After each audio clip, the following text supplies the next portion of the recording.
pemilu ini menentukan masa depan. Sekali ada kecurangan, permainan rusak, penonton turun ke lapangan, rusak semua pertandingan ini. Jadi jangan sampai pernah terjadi pemain-pemain bola ini mengundang penonton turun lapangan dan kemudian kita memulai pembangunan yang berhasil dari titik nol lagi untuk Indonesia masa depan.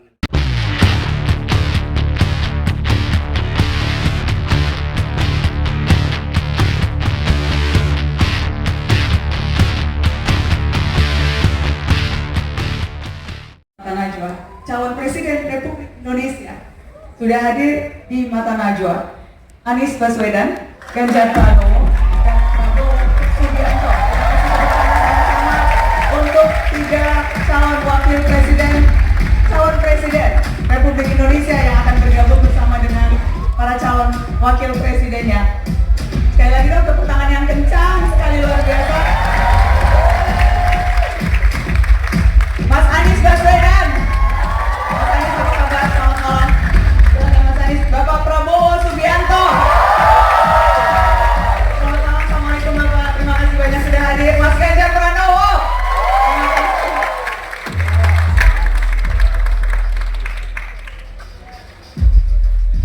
Luar biasa. Luar biasa panggung Mata Najwa lengkap loh, calon presiden, calon wakil presiden.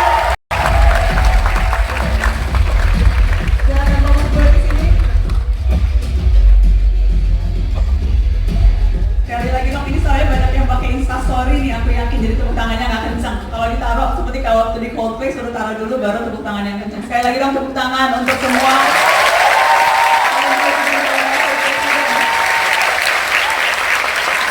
Terima kasih banyak Mas Ganjar, Pak Prabowo, Mas Anies, terima kasih banyak sudah meluangkan waktu untuk hadir. Saya tahu kegiatannya luar biasa sibuk, kehormatan buat saya Bapak-bapak bersedia untuk memenuhi undangan ulang tahun Mata Najwa.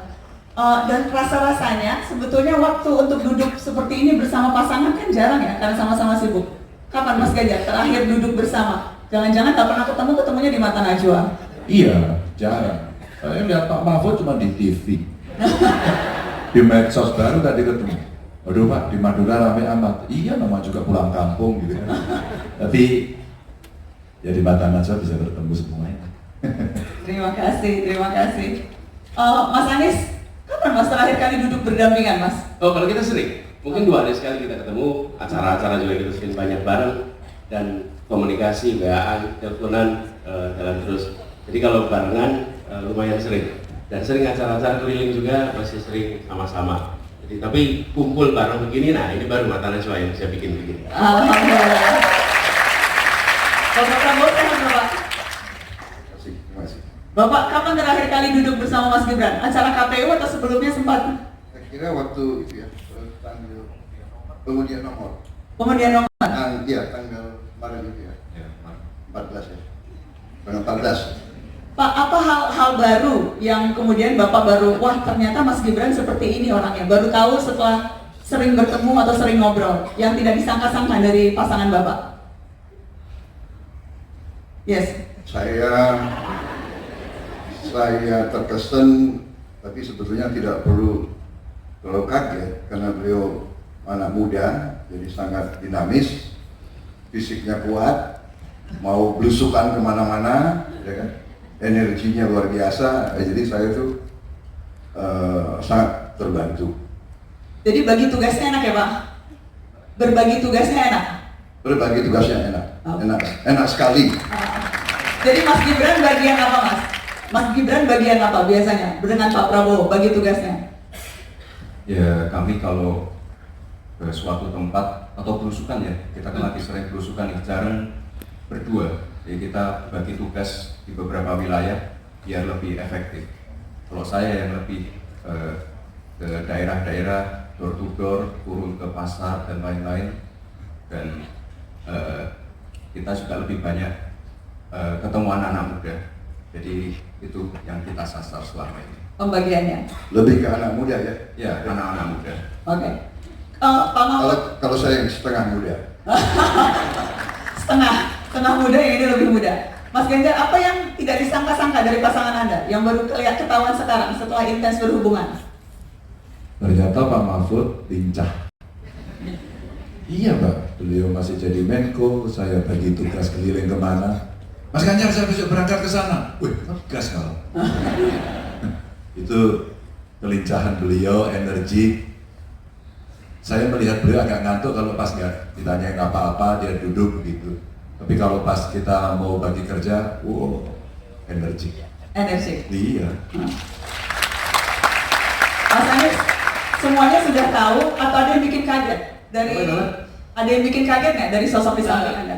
Gus Imin, gini, saya itu kenal sama Gus Imin sudah zaman kuliah dulu. Jadi dari dulu Gus Imin ini cerdas, jenaka, spontan, dan emang kelihatan begitu. Dan sampai sekarang masih sama gitu. Tadi juga waktu ditanya soal apa yang dibikin Mawar kan spontanitas gitu ya. Kalau Gus Imin saya apa yang baru? Ada? Iya, saya sama Mas Anies dari dulu, dari mahasiswa bareng kan.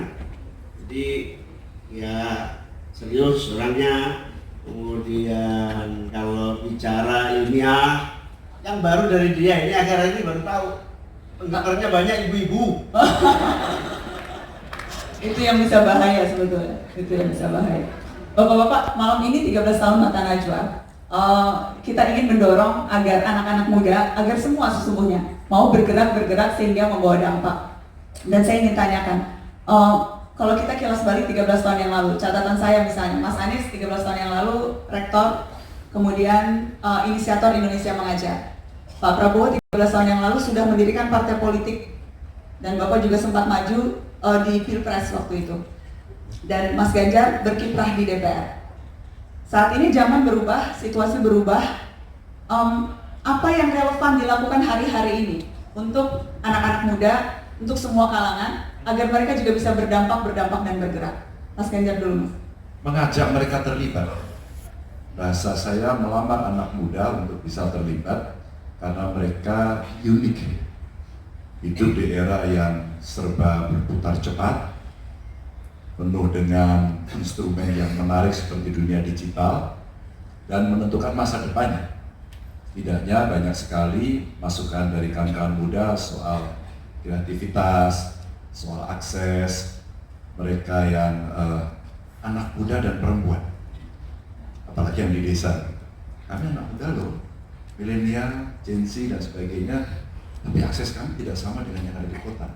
Sehingga kalau mereka kita ajak bisa terlibat dan berpartisipasi, rasa-rasanya semangat itu bisa ditularkan kepada teman-temannya, karena anak muda akan menentukan nasib bangsa.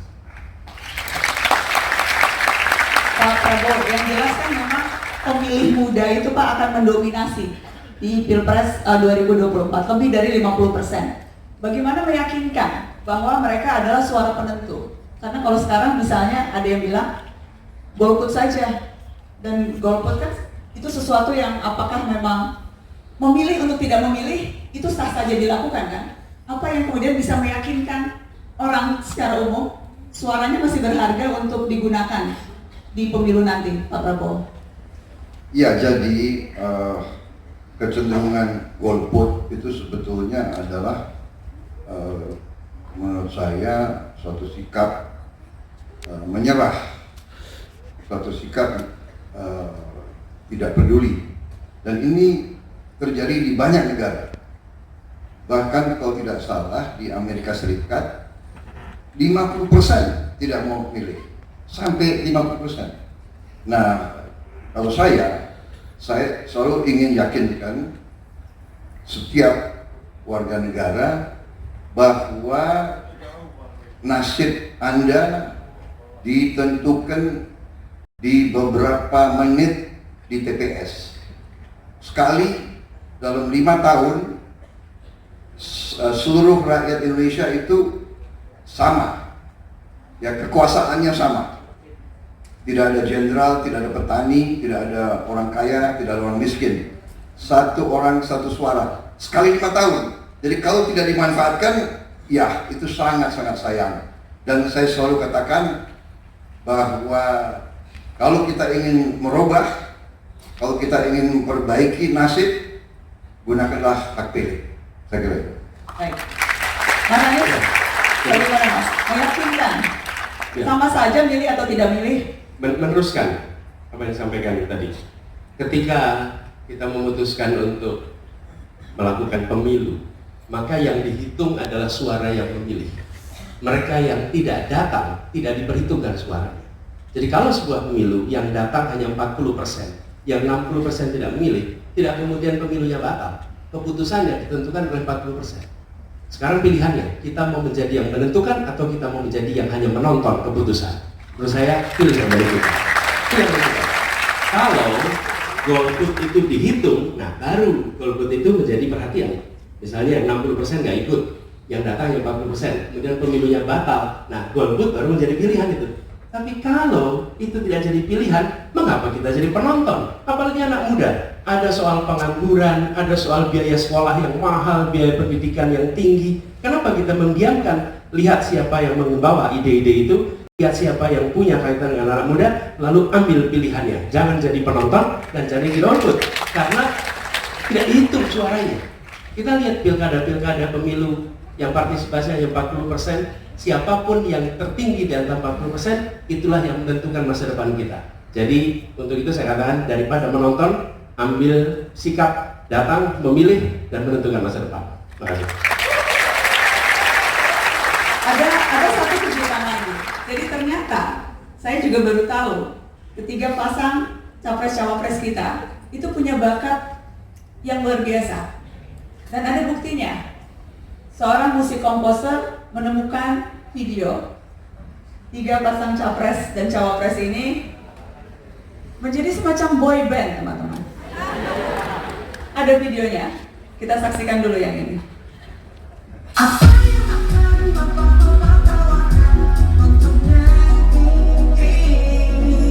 Kita ingin perubahan, Kita bergerak jadi bangsa yang hebat. kita pilih Orang-orang terbaik. kita menuju Indonesia emas. Indonesia.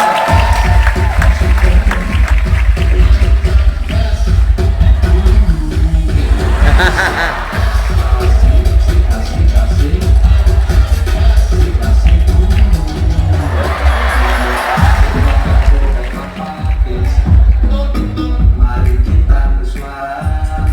Kita ingin pemilihan yang sejuk, rukun, damai. Dan gembira. Oke. Satu musuh sangat berat dibanding 1000 kawan. Gagasan boleh berbeda, tapi kita sesungguhnya satu bangsa, satu tujuan. Kita akan menatap Indonesia. Kepintu gerbang kemajuan. Politik itu asik, cik asik-asik. Kita bisa tertawa bersama, jaga persatuan. Kita ingin perubahan, kita bergerak Jadi bangsa yang hebat. kita pilih Orang-orang terbaik. kita menuju Indonesia emas. Indonesia.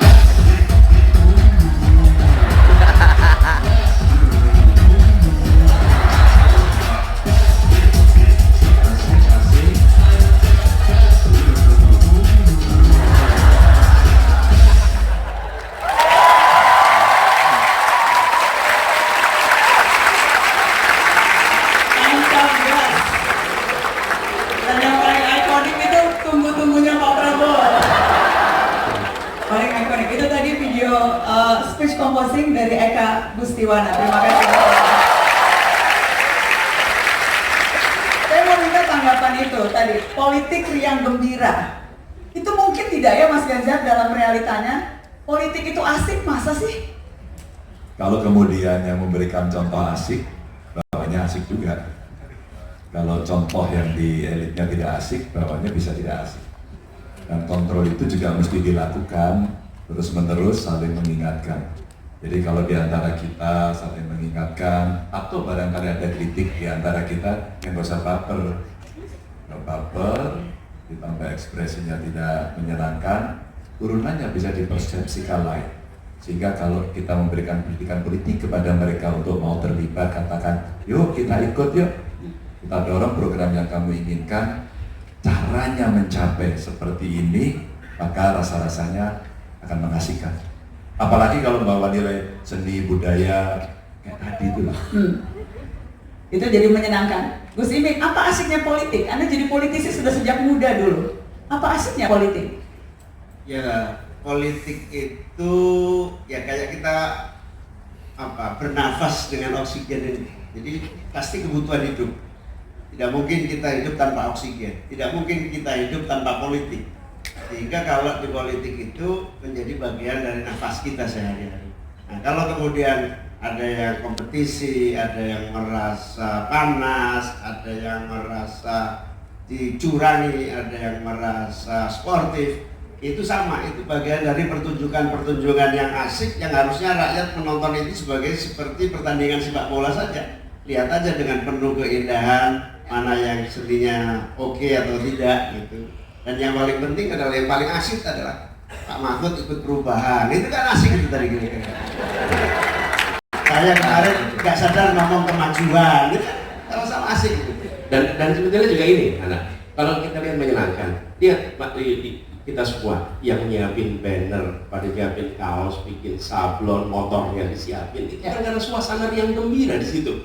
Itu keriangan yang ada di jutaan orang yang mereka menyongsong masa kampanye dengan bersiap-siap segala macam.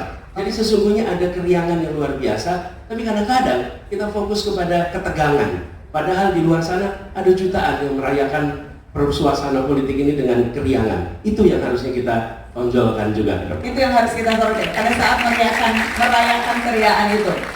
Mas Gibran, apa sih yang kerap kali menurut Mas Gibran orang suka salah paham terhadap politik? Atau mungkin saja pemahamannya benar tapi tidak diakui oleh elit? Biasanya ini kalau di atas elit saling bergandengan, tapi kalau di bawah gaduh.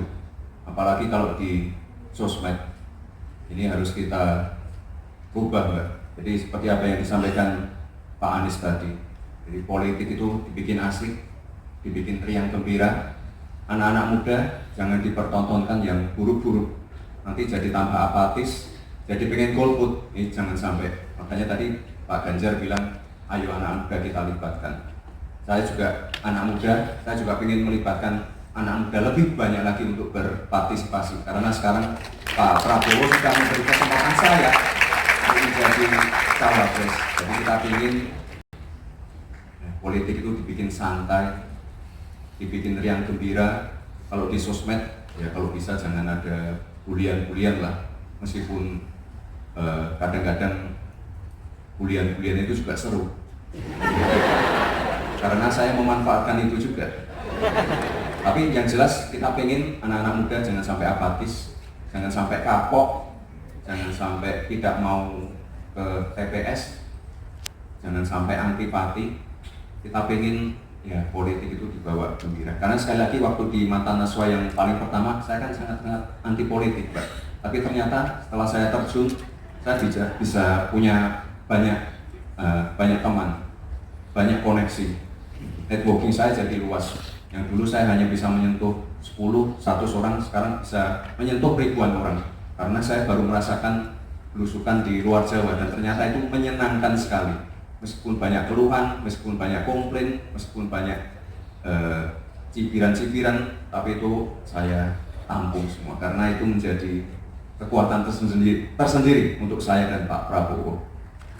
Baik, saya ke Pak Mahfud. Yang jelas kalau kita lihat dialektikanya hari-hari ini, pemilu itu lebih banyak ngepopnya. Caimin misalnya bilang kayak pertandingan bola. Sempat juga Mas Ganjar bilang kayak drakor, begitu ya. Nah, bagaimana rakyat sebagai pemilih itu tidak kena timpuk seperti hanya di pertandingan sepak bola begitu, atau tidak kena gas air mata, Gus Imin? Atau bagaimana memastikan kalau analoginya adalah drakor, kita tidak terkecoh atau tidak terbawa suasana? Jadi bagaimana harus rakyat bersikap ketika melihat elit-elit ada yang main bola atau ada yang melakukan apapun? Ya kalau bagi elit sih, bagi pejabat, aparat itu tinggal proporsional aja, profesional dan profesional itu keharusan. Tapi kalau bagi rakyat, kalangan bawah supaya disadari bahwa politik itu adalah keniscayaan. Tidak ada seorang pun di dunia ini yang bisa lepas dari politik. Kalau Anda membutakan diri terhadap politik, Anda akan termakan oleh politik, menjadi korbannya politik.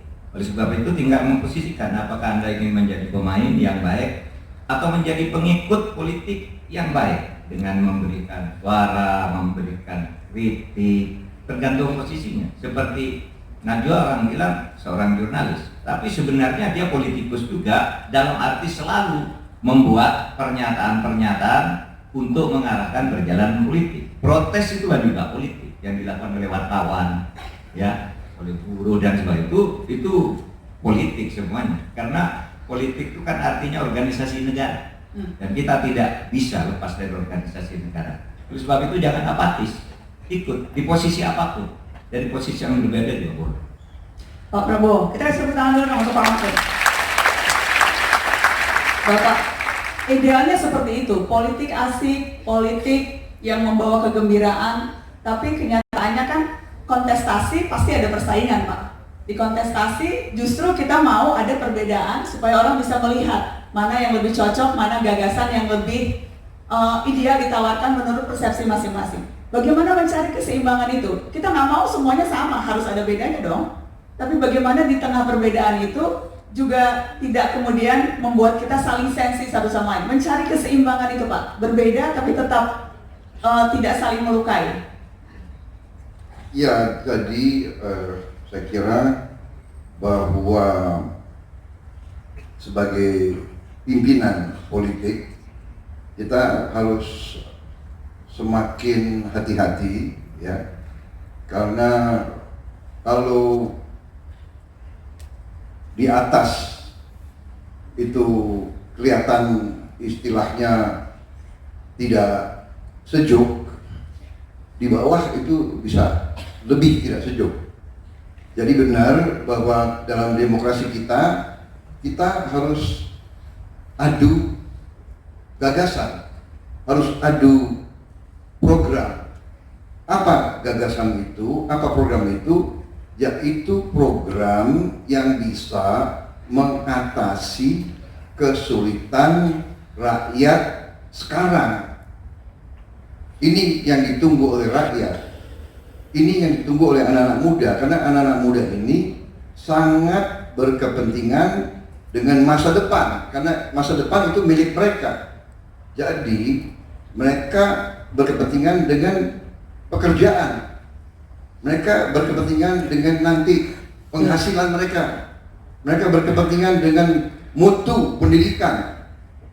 Jadi kita dalam kontestasi ini kita harus adu gagasan, adu program. Ini yang demokrasi yang sebenarnya, bukan demokrasi caci maki, bukan demokrasi curiga, bukan demokrasi pecah belah. Nah, ini kita harus belajar dari banyak negara lain. Jadi kita bersyukur kita bisa duduk di satu panggung begini. Inilah saya berterima kasih sama Mbak Najwa yang punya kelebihan, ya, bisa ngatur kita. Jadi jangan salah ya. Jadi ini wartawan atau itu punya power yang luar biasa. Jadi kalau kita salah-salah, mereka yang ngatur-ngatur kita itu. Tidak berani. Terima kasih kita bisa duduk di satu panggung. Terima kasih sudah. Sebetulnya tadi hampir nggak datang loh. Iya, Pak. Dan tadi ya akhirnya terima kasih suasana ini yang kita inginkan. Ya. Terima kasih Pak Prabowo. Kita di sini nih semua sahabat. Kalau Pak Mahfud ini bos aku. Saya dulu ketua tim suksesnya, Pak. Ketua tim sukses Bapak dulu.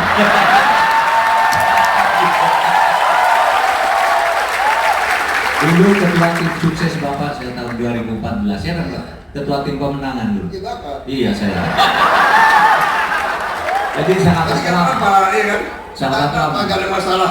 Kita masih sahabat. Mbak Nana, Ya kan? kalau pemilu diibaratkan sepak bola itu sebetulnya semua pemain nggak ada masalah. Yang masalah itu dua, satu wasit atau komentator. Nah, Mbak Nana ini kalau ibarat sepak bola itu komentator. Saya jadi ingat cerita Gus Dur di Mesir. Di Mesir itu komentator bola di bawah Gibran, dioper kepada Prabowo, dioper lagi kepada Mahfud MD. Itu komentatornya memihak sejak awal. Jadi begitu komentar dibawa oleh Mahfud, dikirim, waduh saya kok masuk, padahal harusnya nggak boleh masuk, itu saudara-saudara. Itu komentator. Makanya komentator juga harus sama dengan wasit. Pemilu ini menentukan masa depan. Sekali ada kecurangan, permainan rusak, penonton turun ke lapangan, rusak semua pertandingan ini. Jadi jangan sampai pernah terjadi pemain-pemain bola ini mengundang penonton turun lapangan dan kemudian kita memulai pembangunan yang berhasil dari titik nol lagi untuk Indonesia masa depan yang berbahaya. Oke, jadi kuncinya di situ. Baik, kita akan break sejenak untuk intermission. Setelah ini kita akan lanjutkan lagi perbincangan. Karena kita mau intermission sejenak dulu. Betul kan? Saya mau cek kasus utama, Creative Director. Oke, kita intermission sedikit saja sebentar untuk melihat yang ini.